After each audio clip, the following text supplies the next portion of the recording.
How you guys doing? Thomas Hammock, head coach from NIU. Appreciate you guys logging on. Look forward to spending the next 45 minutes to an hour or so with you guys. I have a saying I like to say to our players all the time: nobody cares, work harder.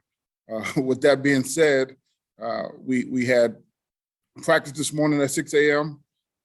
We loaded up a plane for a boat trip with families and our team, and been in Orlando ever since. So we've been running around, but certainly excited to have a chance to talk to you a little bit about our program, things that we are doing in our program to build it the right way and build the right type of culture of a championship type team and championship culture. So I'll share my screen here and get started.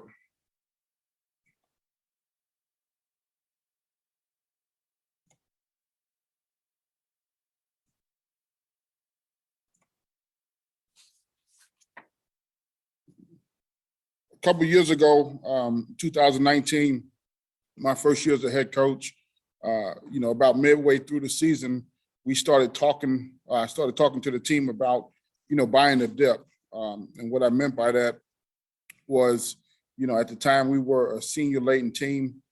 Guys had a lot of success, but there was going to be a process as I looked at the roster and things that we needed to improve upon to build our team the right way. And so I talked to him about the dip. In 2003 was one of the best times in Northern Illinois University. They beat Alabama, they beat Iowa State, they beat Maryland. 2007 was a downtime. Obviously, all of those guys that came in 2004, 2005, 2006 did not understand the process that it took to get to the level of where the program was in 2003. And so obviously 2007 was a dip. 2011, 2012, 2013 was great times in the history of our program because from that 2017, they embraced and understood what it took to get to the top.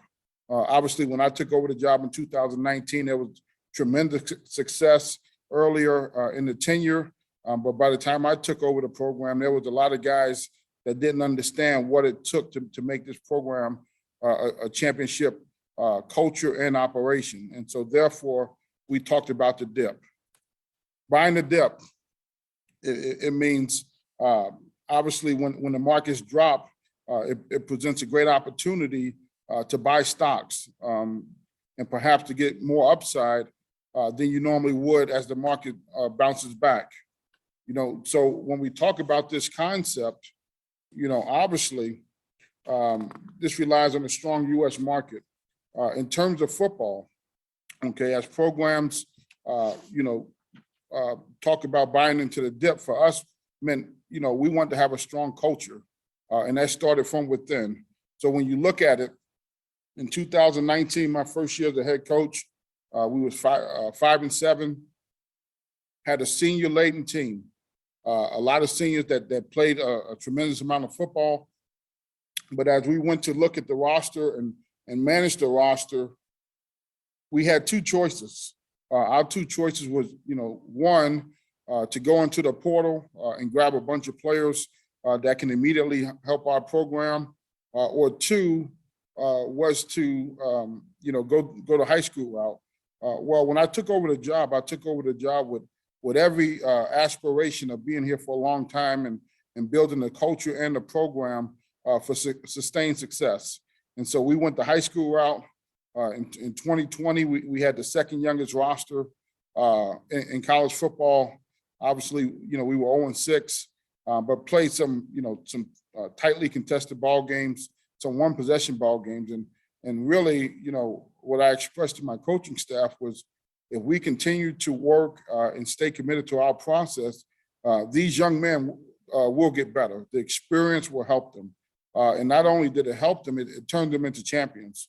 Obviously, this season we're 9-4 with another opportunity on Friday to win another game. No team in the history of college football has went winless and transformed themselves to a 10-win team. So I think, what a tremendous opportunity we have. And as you look at it, When we talk about buying a dip, obviously, this shows you a brief outline of our history from 2015, 16, 17, 18. Obviously, there was success, but guys came into the program not understanding and embracing what it took to have that type of success. 20 was a down year, and then obviously we are back on an upward trajectory. In order for growth, you must invest, and I think that's important. And there's a couple of things we talk about in this process that we have to invest in. Number one is the process. Okay, you don't go into it looking at the end result. You have to commit yourself to the process daily of what it takes to be great, and that's something that we talk about as a staff. That's something that we talk about as a team, that we have to make sure we follow these things to commit ourselves to the process. The other thing we must invest in is the culture. The culture is everything.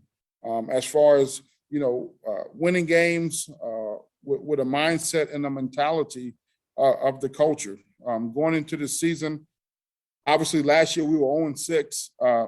The last thing I wanted our team to think about was trying to get over the hump. When you talk about getting over the hump, there is obviously some inherent pressure that comes along with it. So we took a reverse perspective. We took the perspective that, hey, we at the top of the mountain and somebody else has to knock us off. And so what we talked about all offseason was we are the best team in the MAC until proven otherwise. And that gave our players, that gave our coaches a tremendous amount of confidence that they can go into it. And as long as we do the things that we need to do and commit to the process, okay, we should have a chance. Then we want to invest in each other. We spend a lot of time in our culture building relationships with the players, coach the player, player with administration, because I think that piece, when things get tough and when adversity, strikes, there is a commitment to one another that we're going to do the things necessary to find a way to win ball games. And I think that's important and can't be missed. Investing in the process. So we talk about recruiting, okay? One thing that we knew was going to happen is we got younger before we got better. And so when we went into a building, it obviously the portal is the quick answer, right? Everybody wants to go to the portal and grab guys. But what happens is you get into a cyclical mindset that every year or every 2 years, you have to keep attacking the portal to build your depth. We wanted to build the foundation of our team with high school players that we can develop. We are a developmental program. We take a lot of pride in our ability to develop. We take a lot of pride in our ability to evaluate. I spent 5 years in the National Football League and understand that evaluation is everything. So for the last 2 years, we have been the second youngest team in the country. And so we went from 0-6 to a championship team with basically the same team coming back from last year. Find kids who fit. Everything we talk about when we talk about investing in the process is finding guys that fit. That could be at different levels, right? If you're a high school, you have to find the guys in the hall that's going to buy into what you're telling them to do to be successful. In college, obviously, we want to find the right fit. We're not into the whole star recruiting. I can care less. I spent 2 different times in Power 5 opportunities. At one place, all we cared about was stars. At the other place, all we cared about was finding the right type of kids in the program that's going to do the things that we need to do. But for us, finding guys that fit in our evaluations, when we talk to kids, just making sure we asking the right type of questions and they giving us the right type of feedback that gives us a good idea about who they are, what they're about, how they're going to respond, how they're going to grind. We talk about the hard way. The hard way is just not something we say. The hard way is in our DNA. And everything we try to do is build ourselves in a way where mentally and physically, we are at a point where we can dominate people in the fourth quarter. And that's how we build our football team. We value, obviously, high school players. We talked about that.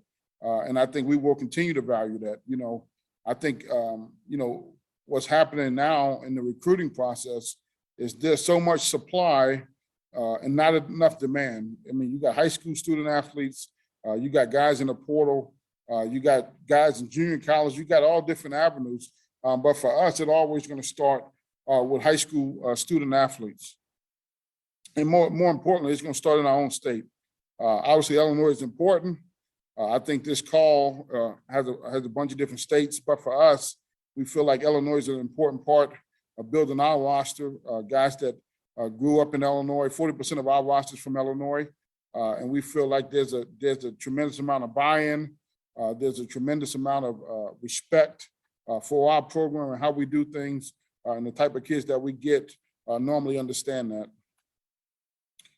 Continue to talk about recruiting. We aren't a mass offer operation. That's just not something I believe in. When I was a player here, I played for Coach Novak. And one thing about Coach Novak, if you know him, if he had 25 scholarships, he probably was offering 25 kids.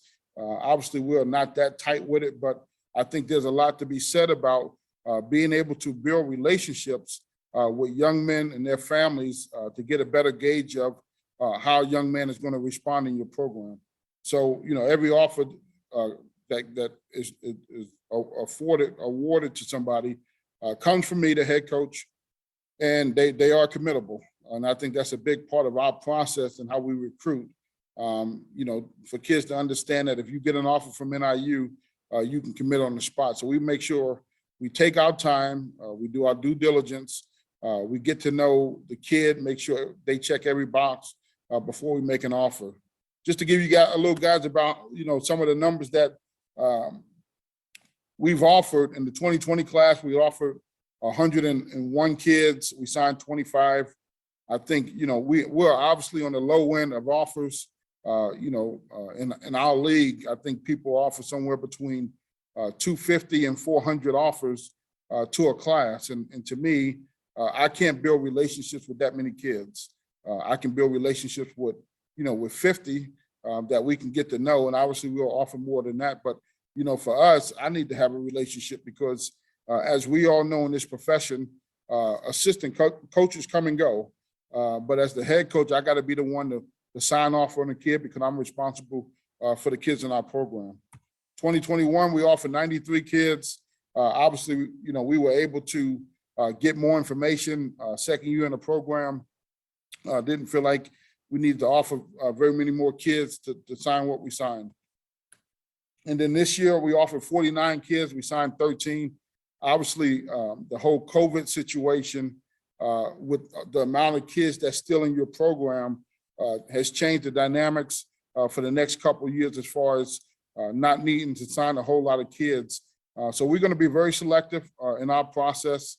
We're going to make sure we attack the right things that can help fill in some of the holes in our roster. Big thing for us, I'll talk about it here in a minute.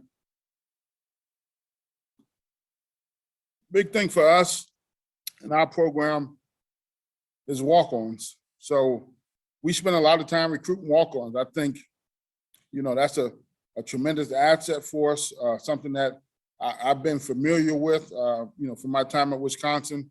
I think we did a good job at Wisconsin recruiting walk-ons that became starters, that earned scholarships, and then take that a step further. You go to the National Football League, really, your team is made from undrafted free agents. And undrafted free agents is really the same as a walk-on. A guy that doesn't have no guarantees. All they have a guarantee is to go out there and work and to practice and to give themselves an opportunity to make the team. And what you see is the best organizations in the National Football League do a great job with the undrafted free agent. Baltimore Ravens is one of the best, in the NFL, and that's where I spent 5 years. So walk-ons are important to us, and we've had a lot of kids come in our program, earn scholarships, but they have a chip on their shoulder, right? They understand what the hard way is, and they take that to heart. We recruit them the same, just like scholarship players. And so for us, There's no difference. We don't treat them any different when they walk in our program. And then obviously with the opportunity to play in four games, we have great flexibility in our ability to mix and match guys on special teams with the 4 games and give guys an opportunity to show what they can do.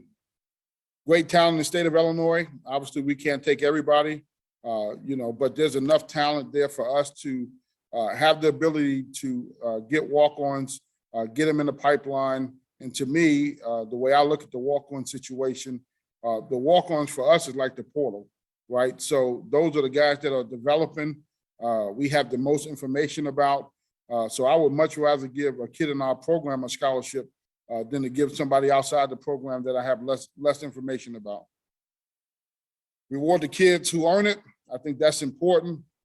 16 guys on our current roster were former walk-ons, and a lot of them are playing for us. So not only are they, tremendous kids, they're tremendous workers and tremendous players that for whatever reason got overlooked in the recruiting process. Next part of the process for us is academics. To me, I was a 2-time academic All-American. I feel like there's a direct correlation between how you attack the classroom and how you attack the football field. And so for us, investing in the process academically means the guys that are doing things right in the classroom normally are the guys that can help you play. We all as coaches, we want to win. We understand that, but what I've found out in my 19, 20 years of coaching is normally the guys that don't take the academics seriously are the guys that don't end up being very good players. And so we're very, we hold kids accountable in the academic arena because that's important to me. If it was just about wins and losses, I would have certainly stayed in the National Football League, but you come back to college to have an opportunity to develop young men. And, we got a great opportunity to help guys become better men, better fathers, better husbands. But to do that, you need to get your degree. Obviously we know football will end at some point. You go to college to get a degree. And I think, obviously that's getting missed, on some people at this point in time because people think, I can transfer or go on the portal. But the reason you go to college is obviously first and foremost to get your degree. And a lot of kids are going in the portal and not having an opportunity to go to another college paid for. And so make sure that you advise them in the right way of how to handle themselves and how to make sure they ask the right questions. Give them every resource to succeed. I think for us, this is all part of it.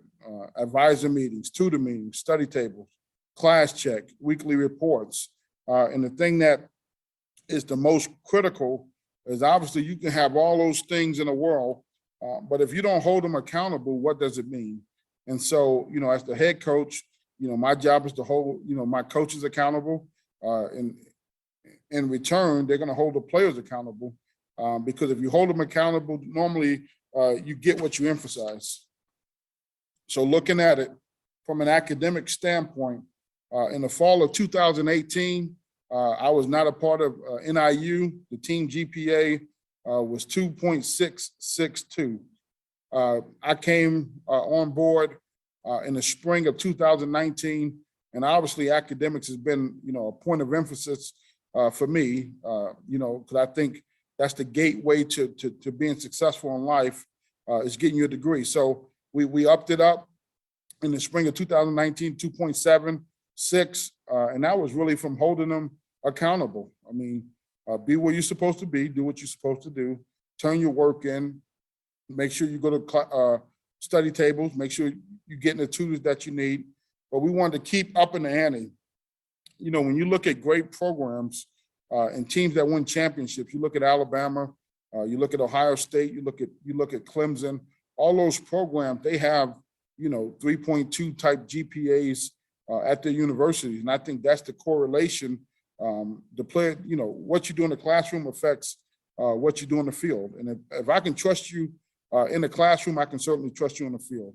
In the spring of 2020, bumped it up to 3.07. The fall of 2020 obviously was our best year, 3.114. And then the spring of 2021, 3.08. And I think obviously this semester we should get the grades tomorrow. I think we got a tremendous chance to have a team GPA of 3.2. And so, we've been able to completely turn the program around, but, turning the program around correlates to how we're doing in the classroom. And so that's the big thing that we talk to our kids about. Invest in the process, the weight room. Everything matters. We talk about the classroom, but now we transition to the weight room. To me, the strength coach is really the number one guy that touches the players the most. He helps build the culture from the head coach, and I think that guy needs to be in lockstep with the head coach as far as building the culture, making sure guys are doing what they need to do to develop in the weight room. We lifted and ran 4 times a week in the off season. I think we wanted to build on that mentality that the harder you train, the harder it is to surrender. And so that was something that was stressed to me as a player, was something I believed in. I think that when it gets tough and it gets hard, what you are in those moments normally dictates if you're gonna have a chance to win or lose. So we made it extremely difficult. Maintain lifting throughout the season. So one thing in Baltimore that we really tried to emphasize, we wanted to be stronger at the end of the season than we were at the beginning of the season. And so that requires a tremendous schedule put forth by the players and tremendous buy-in to have the mentality that we are going to lift heavy. I think, a lot of times what happens is you get into the season and then you start backing off in the weight room, and what happens, you start getting injuries, you lose your level of physicality. So we wanted to continue to embrace the weight room. We had guys that were playing in games that were, hitting PRs in the weight room over the course of the season. And we got stronger as the year went along, which helped us win games down the stretch. For us, we don't only develop the guys that's playing, we develop the younger guys, and we spend just as much time developing those guys, because if an injury happens, we talk about the next man up. This year we lost our number one running back, our number one wide receiver, and our number one safety. And so we were prepared for those setbacks because our developmental program is top notch. And so, not only do we talk about the next man up, but we have to have the next man up ready. And all offseason, I talked to our team. I said the strength of our team is going to be our depth. Obviously, our depth was tested, but we were prepared for that test with guys stepping up. Obviously, we have a nutrition center. That's part of the process. We have training tables. The biggest thing that we look for is, weight loss. So we track and monitor, how guys are eating, how much weight are they losing, because those things become important. Guys that used to make tackles in the fourth quarter, all of a sudden, 6 weeks in, 7 weeks in, are falling off of those same type tackles because they lost 10 pounds, they lost 15 pounds. So you keeping the eye on their weight, checking their weight constantly, making sure that they are aware that the weight really gives them a chance to be successful on the football field. Couple examples, weight room guys. This kid right here, Ray Thomas, was a kid we signed 2 years ago, wound up playing in 2020 as a true freshman. Obviously, when he committed to us, he was 208 pounds. We threw him out there and played. He got experience. Right now, he's 260 pounds. So not only do you have to have the ability to assess if a guy can gain weight, but that's an important part in the evaluation piece. We are developmental, so we have to be able to do our job properly and assess properly in order to get the results. And this kid has been a 2-year starter for us, and he's still just a redshirt freshman. Evan Buss, you see a young guy, redhead, look real skinny. That's a picture of him in high school, was 275 pounds. Obviously, he's 315 pounds now. Big rotational guy for us on the offensive line. Just a redshirt freshman, has a bright future. I think he played in over 250 snaps this year already. But a guy that we use in certain packages, but certainly a guy that will continue to develop. But for us, we believe in the developmental process. We believe in the weight room. We believe in the tools that we have necessary to get these guys better. Harrison Whaley, obviously a young man that was a running back for us from Iowa.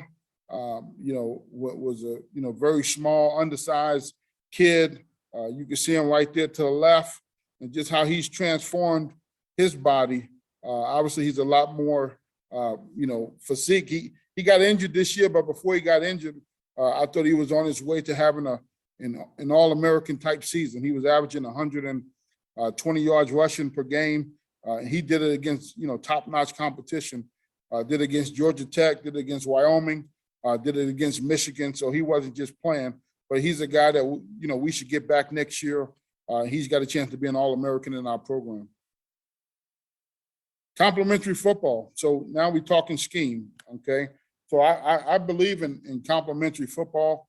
No team is perfect, right? There's strength, there's weaknesses, but the more you can, maximize your strength and minimize your weaknesses, the better opportunity you have to win. And so that's something that we talk about. We have game management meetings, something I took from the NFL, of how can we properly put people in position to be successful.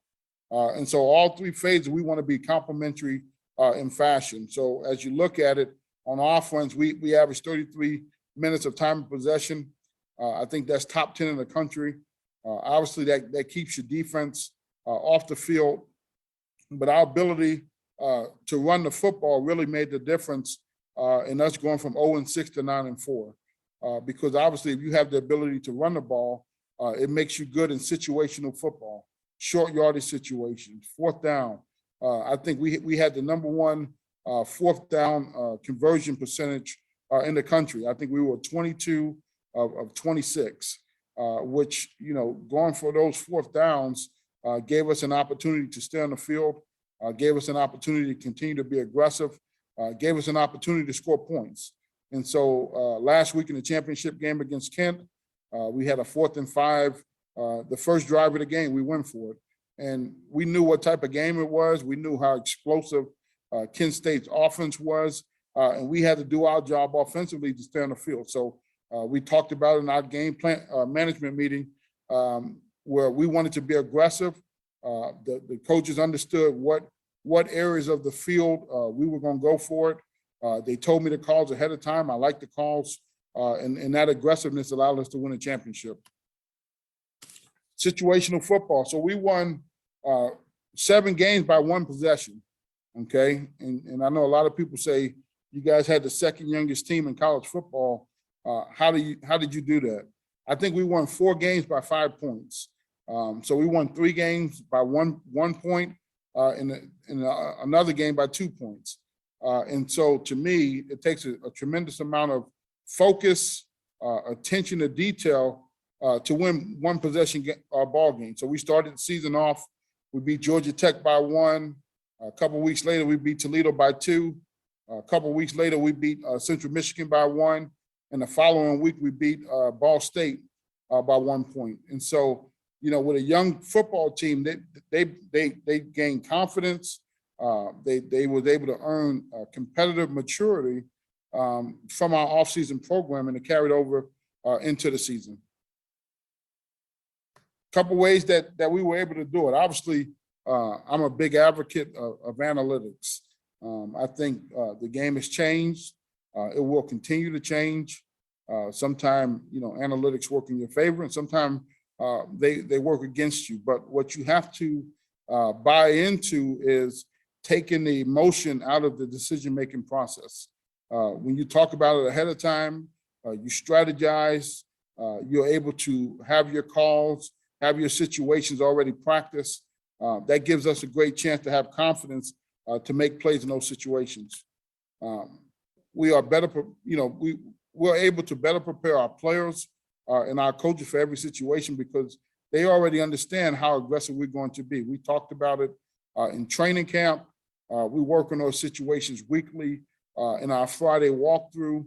Okay, 4th and 1 from the minus 27 or 4th and 2 from the minus 35. What's the call? This is the call. This is what we need to do to execute. 2-point plays, right? We want to be aggressive to go win games and so forth. We practice them. We have a situation script that we do every week. And I think that's one of the biggest things of getting guys to have the ability to play well in those moments as you practice those moments. And a lot of times what we do is we take situations from NFL games, we take situations from other college games, and we want to make sure we always have a call. I was looking at a game the other day, I think it was Tampa Bay and the Buffalo Bills, and Buffalo had came all the way back. They was in a 4th and 2 situation at the end of the 4th quarter. To me, in my opinion, I think that would be a situation where you go for it on 4th down because that gives you the best chance to win. They kicked the field goal, went to overtime, got the ball first, went 3 and out. And obviously, when Tom Brady is on the other side, your chances of winning are slim. So those are the type of scenarios that we look at and try to incorporate into our teaching. You got to love it. I think, for us, we talk to our players all the time about, football is hard, but you have to love what you do. And I think our players have truly embraced that, embraced that mentality, embraced that mantra.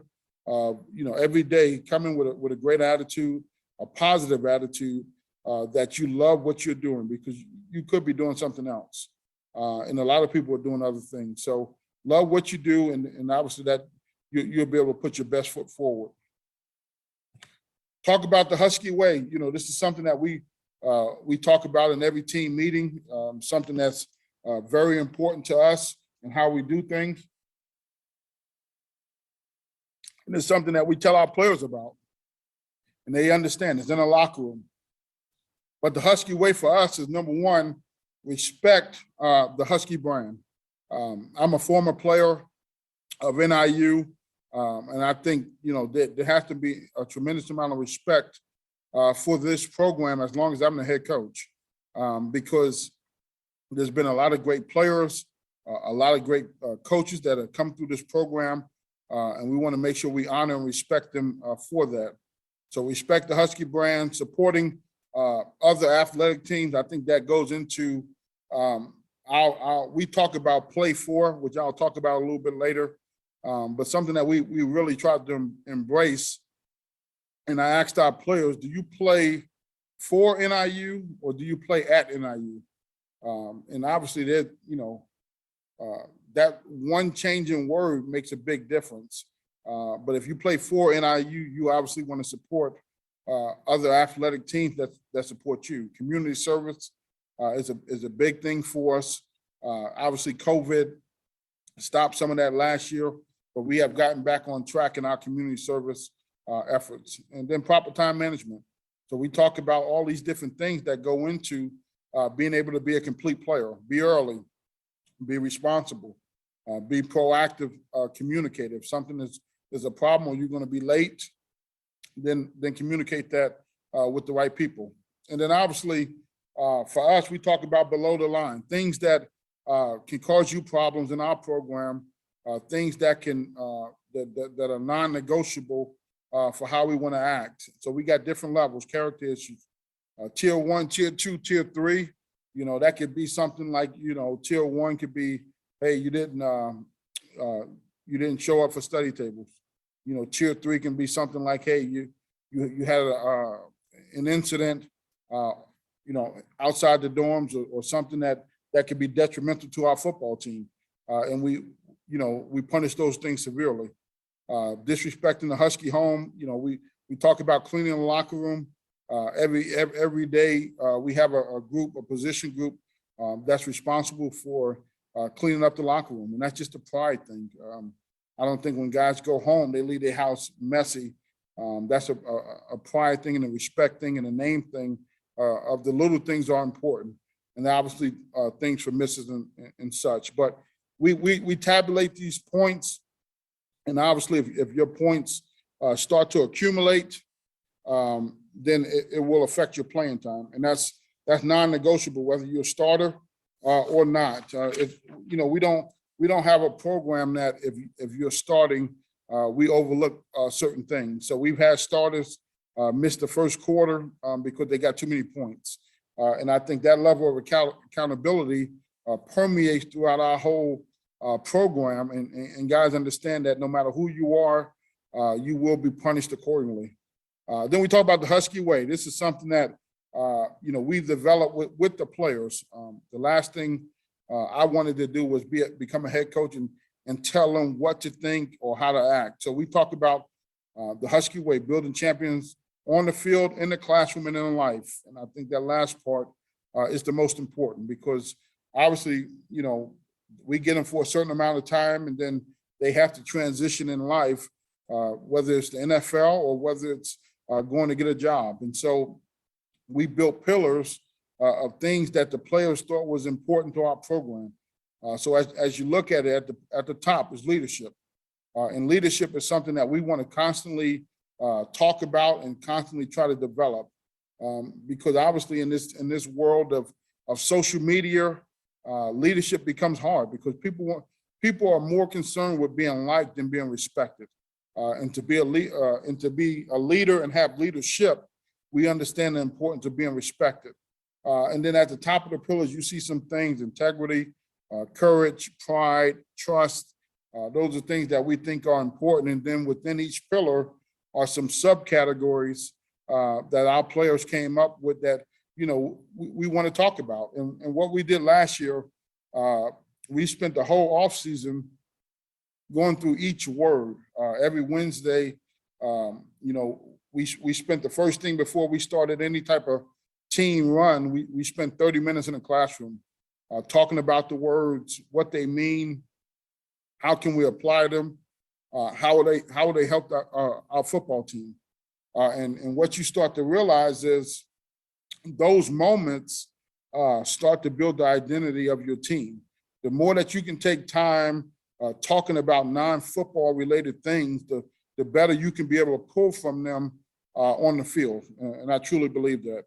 And then at the bottom, we talk about the hard way. Obviously, that's a big part of our DNA. The strong will exceed and excel. The strong will fight to be a team. And we spend a lot of time talking about becoming a team because, the best teams win, not the best individuals. So the more that we can get them to think collectively as a football team, the better we'll be long-term. Something that's we talk about the 4 fights, and really the 4 fights are things that can take away from you having success. And I think we try to put that at the forefront of everything that we do, and something that they can always see, because a fight happens every day in terms of, how to continue to build your football team. Number 1 is us versus them. We have no us versus them in our program. I remember when I was a player, we had us versus them. It was us, the players, versus the coaches. And so us versus them is not in our program. So really we can focus on us, everybody that's involved in our program, everybody that touches our program, versus them.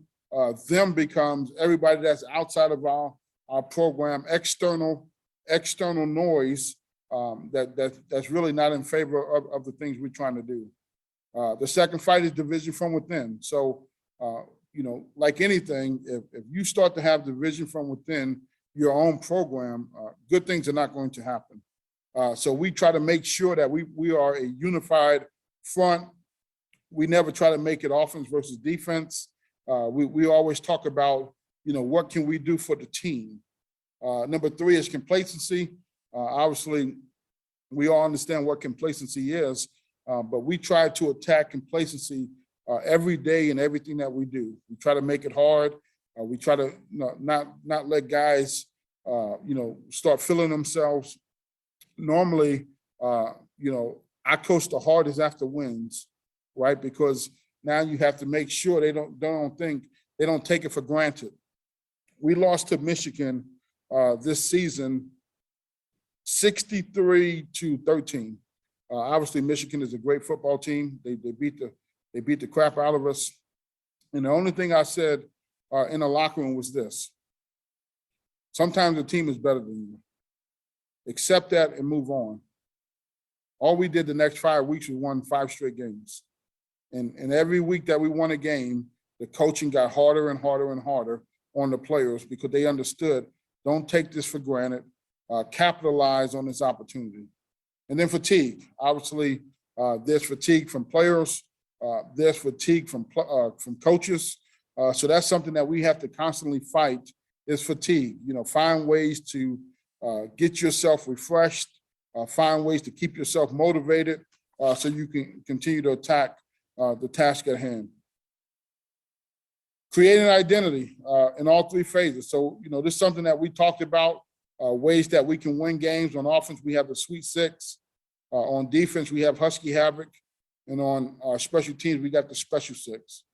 So offensively speaking, okay, we talk about the Sweet Six. These are 6 things that we've identified on offense that are ways that we can win games. Number 1, no turnovers. If we can have a game with no turnovers, we give ourselves an excellent chance to win. Boom, explosive plays. 10 explosive plays, and for us, 12+ run, 16+ pass. So we have 10 explosive plays. We have an excellent opportunity to win. PTR, pound the rock. All right, run the football 4.5 yards per rush, and then we track violent yards after contact. If we can get 150 violent yards, we feel like we're doing a great job on our offense. Payday, scoring touchdowns in the red zone. I think that's important to track, to keep, we was a little bit underneath that this year, but that's certainly an area that we can get better at. DOD, Department of Defense. So we want to protect the quarterback. 1 sack or less per 20 attempts. I think on the season, we only gave up 9 sacks the whole year. So we did a great job in that area and was able to keep our quarterback upright so he can operate our offense. And then money downs. Obviously, we got to win on 3rd downs, but this stats get a little bit misguided because we were so aggressive on 4th down. Sometimes we played, 3rd down like a 2nd down. So, but we want to win 3rd downs, which is important to stand on the football field. On defense, we talk about the Husky Havoc. Okay, so for us, we want to get 7 tackles for loss, 3 sacks, 4 3-and-outs, 2 takeaways, 33% on 3rd down. If we can do those things, we feel like we give ourselves an excellent opportunity to win the game. In the MAC championship game, we hit on every Husky Havoc, and therefore the game wasn't close. Special teams, okay? Special teams. So we talk about the Special Six. So net 40, and obviously that's the punt unit, protect the punter, create a turnover, 2 or more explosive plays, win the field position battle, no negative plays. We spend a lot of time on special teams, probably the most that I've ever been around in college football, but that comes from my time in the NFL, where special teams are important. It's a third of the game, and obviously big plays can happen on special teams. The 4-quarter warrior, that was our offseason program. Well, now we trained the mindset of what it takes. Offseason program built around playing 4 quarters. We talked about winning 7 one-possession games. A lot of that had to do with how we trained in the offseason with our 4-quarter warrior. Young team, knew we were going to be in close games. So we wanted to make sure mentally and physically they were ready for that. Built a level of mental toughness that created an edge. Going into the first game of the season against Georgia Tech, that Tuesday, I talked to our team about you guys have created an edge that you don't even realize. We conditioned them the whole training camp. And I thought that was important because it got tougher and tougher each day to get out of bed and to understand, hey, you was going to practice hard for an hour and 45 minutes. and you was going to have 15 minutes of conditioning. But they embraced that. It made us a tougher football team, and obviously that toughness turned into wins. Competition. We grade and score every practice. We want to create dominant competitors. We do a lot of good on good in practice. We continue that throughout the season. I think sometime when you go against a scout team, there's some brother-in-law that goes on, but the more that you can keep your edges sharp, the better you'll be long-term. Best players play. We're not into politics. We're into performance and production. And everybody understands that, and we'll be graded accordingly. And then obviously this is an example of how we score practice, just to make sure we keep that competitive edge and that competitive fire. For us, we call it the compete team. We evaluate that personnel daily. That's important. I have my coaches watch the compete team practice to see who need to be elevated, to see who can help us on special teams, to see who can continue to be a positive influence for us as the season goes along. There's a good way to develop the roster. Jay Ducker started the year as a number 2, wasn't playing up to that performance level, went to the compete team, worked tremendously hard to get himself back in the rotation, and then obviously finished the year as the freshman of the year in the MAC. Muhammad Jameh was a young man that walked on for us. A couple weeks into his tenure, I said, this kid really has a chance. He continued to develop on the compete team, wound up starting the MAC championship game and had a phenomenal game, which was his last game for the 4-game rule. So, but that was a kid that worked hard all season and made the most of his opportunity. We talk about play for. I think our kids play for NIU, and I think that's what made us a championship level team. Team building. Let me stop there and see if there's any questions.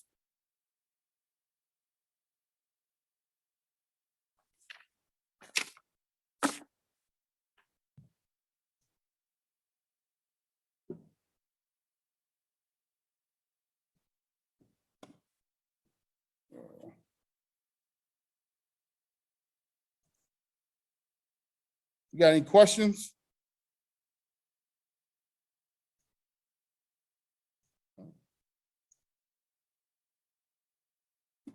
Anybody want to ask a question? I got about 10 more minutes. What is my weekly practice schedule? That's a good question. So our weekly practice schedule, we play the game on Saturday. We give the kids Sunday off.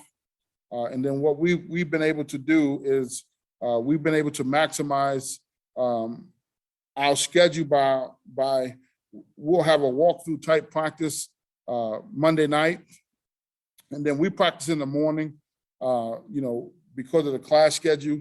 So our block is from 6 to 10. So we'll practice Tuesday, Wednesday will be 2 hard practices for us. Thursday is an up-tempo practice with no pads, just spiders. And then Friday is a walkthrough. And so that schedule has really worked for us.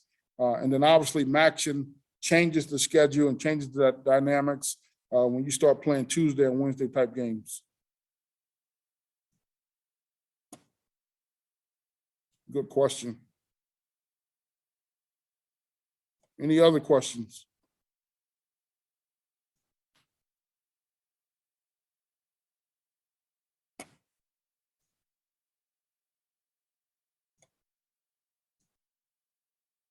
I'm normally a face-to-face guy, so this has been interesting to say the least. I can continue, with my presentation. Obviously, one thing that I believe in is having a leadership council. That's important to get ideas and understand that the locker room. What's important in the locker room, all those different things. So we'll meet weekly during the season. I think it's important. The leadership council are a group of men that, are voted on by the team. And then obviously we pick captains from there.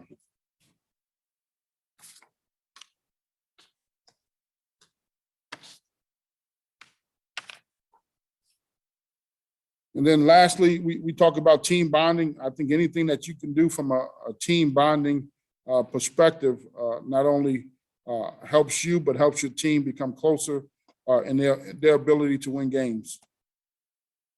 All right, I got another question. When evaluating a high school player tape, what are some of the top things you are looking for? All right. I think obviously when you start looking at high school tape, you want some things that you can't coach. And what I mean by that is you want height, you want speed, you want those type of numbers that you can't coach. And then as you start to look at the tape, you want football players. You want guys that know how to compete. You want guys that know how to finish. You want guys that have tremendous attributes for their position. Like, for instance, a running back. One thing that's hard to coach is vision. So if you're watching a tape and a kid has tremendous vision, that's a plus. And then obviously you start to investigate further of different things that he can do in your offense. The other thing is like a receiver, ball skills. I think ball skills is a very underrated quality for football players, guys that can catch, guys that can contort themselves in a way to make plays. And then defensively, one thing that we've started to look at was the last two steps before the tackle. Do a guy stop his feet and grab, or does a guy accelerate? And that's one thing that shows a level of toughness and physicality that normally translates to the college game. Got another question here. Coach, what role does your staff play in communication and execution of your program values, culture, et cetera?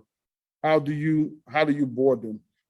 Hey, that's an excellent question. I think your staff is critical to building the type of culture that you want to do, right? They have to take your message from your staff meetings and directly, pass them on to the players. And to me, the easiest way to figure out if your staff are doing that is by asking the players questions. If there's something that you think is very, very important for your team to know or to understand, and you want your coaches to relay that message, the one thing that you can do is ask the players certain questions that can get you to the answer that you want. But the staff is critical. A head coach cannot do it by himself, but you have to cultivate that relationship with the coaches on your staff, and they have to make sure they continue to carry that message along. Good question. See if there's anything else.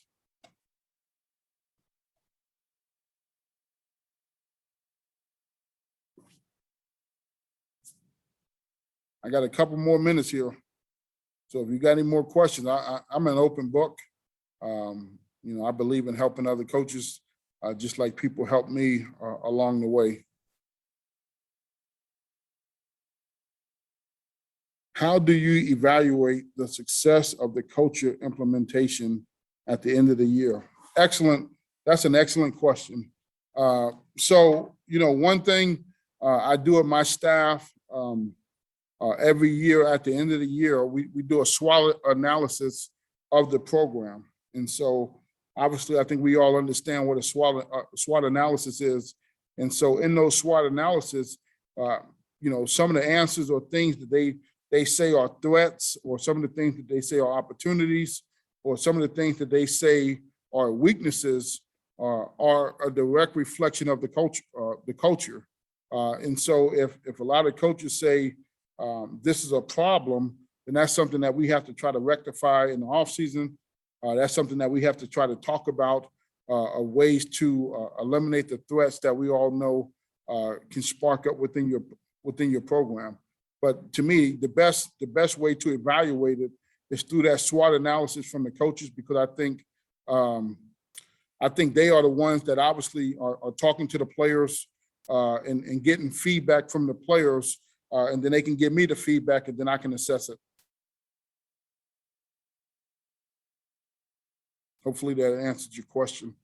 But I just did that process with our staff before we left for the bowl game. They turned a SWOT analysis in on December 10th. Coach, what is your process for a kid who is just simply not buying into what you guys are trying to get done, as far as going against your culture and values? Well, I think if you build a culture the right way, right, then a kid that's not going with the culture and the values will stick out like a sore thumb. And what happens is normally the players start to take that personal and hold those guys accountable. Once you got to get to the point where the players are holding each other accountable in your program, and once you can establish that, then you have a great chance to continue to build the culture that you want to build. Good question, Brandon.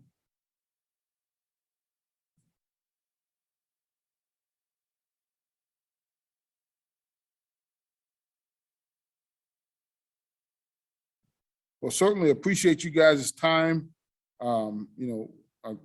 This is a little different being on Zoom. I'm more of a face-to-face type of guy, but hopefully you got something out of it. Give you a little insight on our program, how we do things. I'm not saying our way is the only way, but hopefully you can take something from some of the things that we do to help your program grow and succeed to what you want it to be. Appreciate it. All the best.